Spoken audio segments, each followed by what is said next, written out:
Hey everyone! So I just received this soap dispenser for my kitchen sink.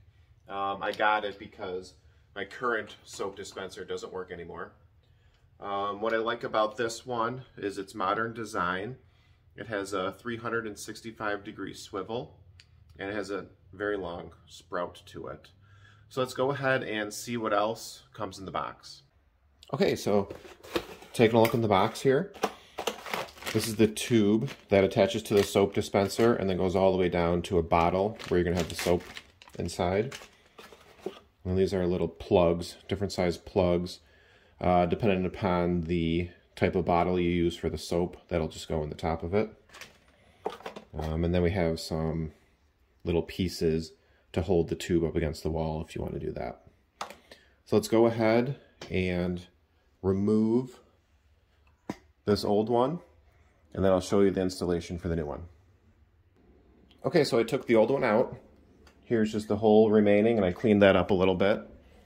Depending upon the type of soap bottle you're going to use, you want to pick the correct stopper. There's a big one and a small one. For this bottle, the small one works perfectly. So I'm going to take that, and I'm going to slide it through the tube.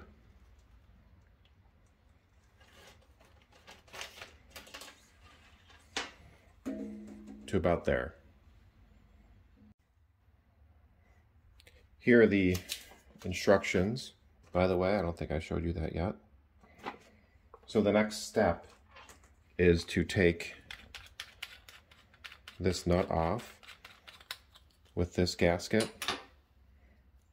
And what I'm going to do is I'm going to go underneath the sink. I'm going to put this through the tube, and then I'm going to run the tube up through the hole. Okay, so now I have the tube coming up, and I have the washer and the gasket underneath. So I'm going to take the tube, I'm going to take this white part off. This can slide in. And then you attach the tube here.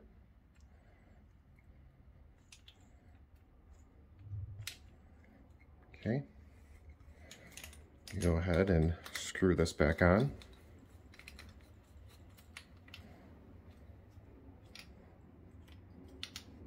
Put it in the hole. And now I'm going to go underneath the sink and tighten up that washer.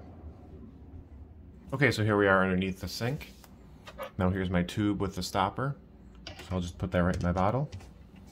And you push that down as far as you can.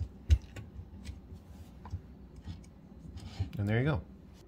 Okay, so here's the finished product. I had to pump it a bunch of times to get the soap all the way up the tube. And I did make one adjustment. I cut a little bit of length off the tube just so it didn't kink underneath. But there you go. Thanks, guys.